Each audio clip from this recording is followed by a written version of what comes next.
There you go. It's big country survival. And I am showing off some sexy knives. Not all of them are, but now this is when I was in. These are knives that I purchased from countries that I was in. Some are familiar company, like some familiar brands, and some I don't even know. This was in Japan.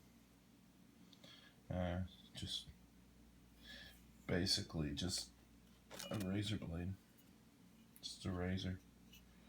I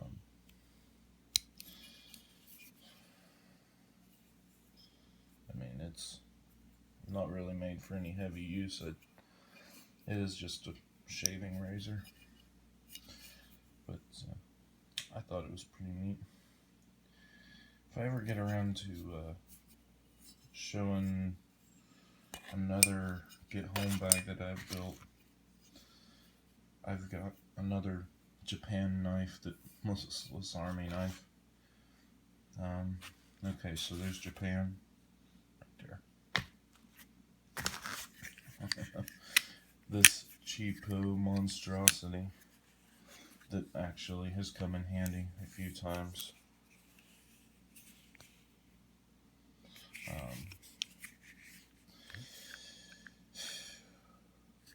It is from Hong Kong.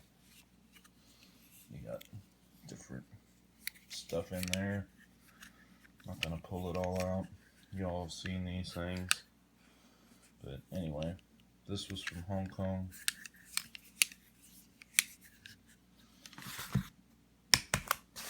So, got a Leatherman here. Actually paid a lot of money for this thing. Well, probably like 75 bucks. Which, to me, for something like this, that's a lot of money. Although it's got this little clip on it. You got your knife. You got in here a flathead and a Phillips head screwdriver. It's a pain in the neck to try and get all of the tools to go back in, so I'm not pulling them all out. This is probably one of the cheaper knives, but it's also one of the prettier ones. This is not this. Columbia Jinlang Company. What's this say? USA.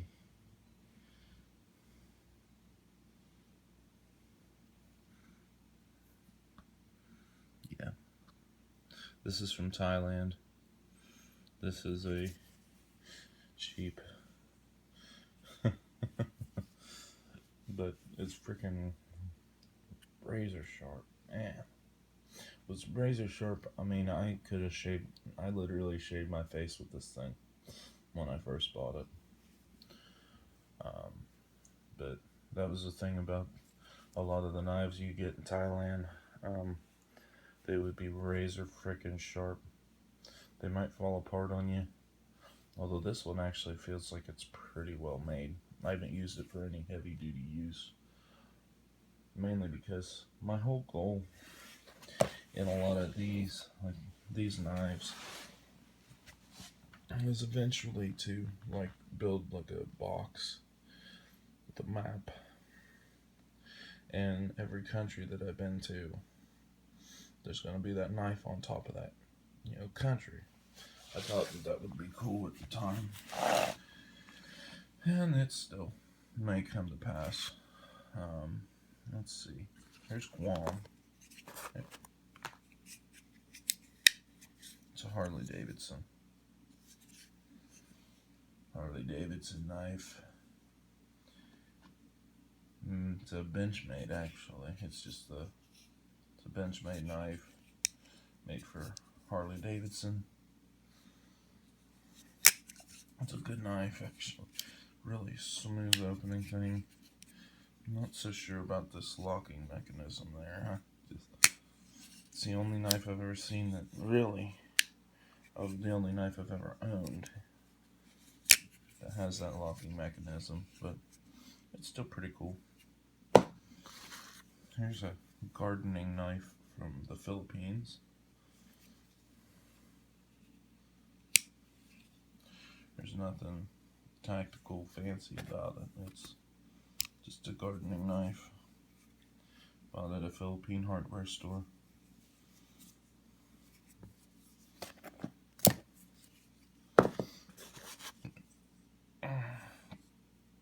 This is a cold steel holdout.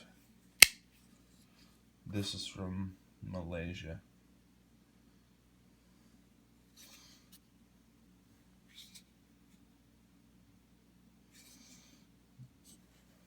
It's a pretty good knife. I didn't really pay a whole lot for it.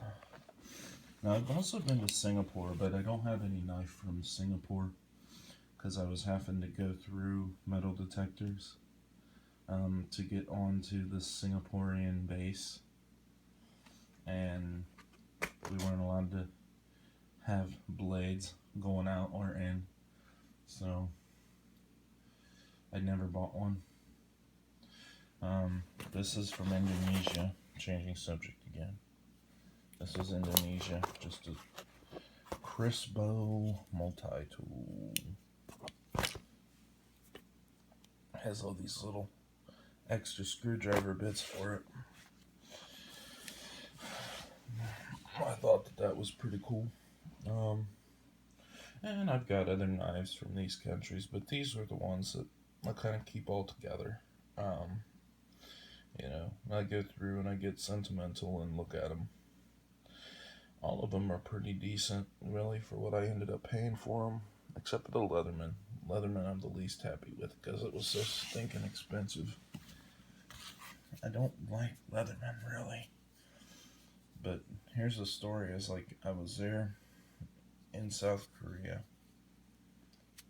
I said this was from South Korea. Yeah, this is from South Korea, but I was there and I was looking and looking and looking for a freaking knife.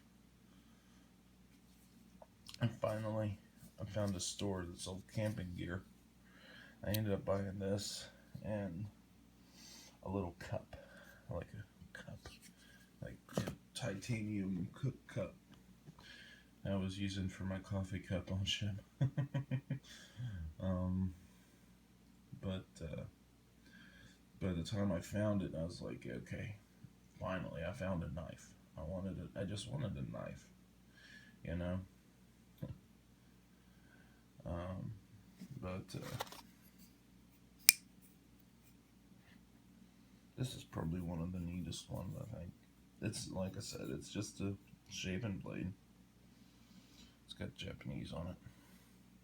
I don't read it. It's also got like a king, like you would find in a deck of cards. If anyone knows what that means, I would be thrilled.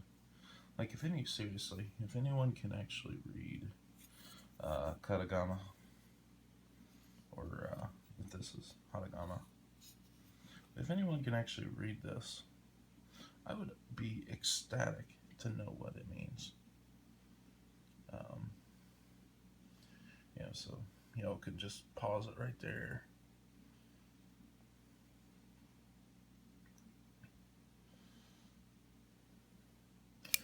Anyway, those are just a few of the knives. This is like, okay, this is a lot handier than people think. There are a lot better tools out there, but you think that this is just going to be junk.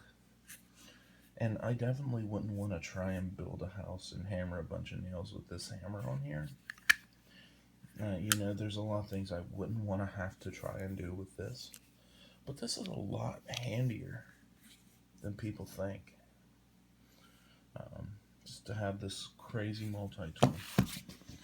It's, like I said, it ain't the greatest tool, but it's a lot handier than you would think.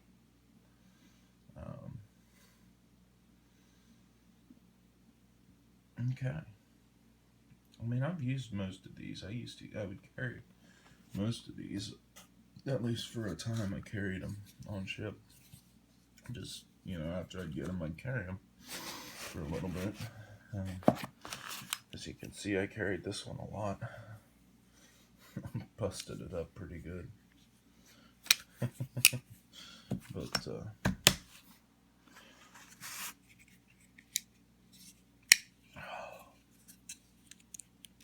tell me that ain't a sexy looking knife. Tell me that ain't pretty. It was expensive enough. I can't remember how much I paid for it actually. But these two are probably my most expensive knives. South Korea, Leatherman, Guam, Benchmade, Harley Davidson.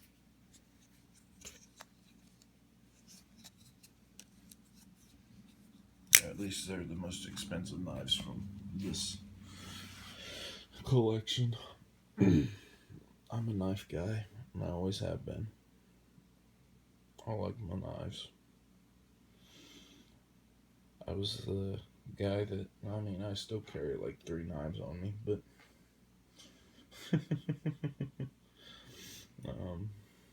anyway, that's it. Hope you like this video. This Big Country Survival signing out. God bless.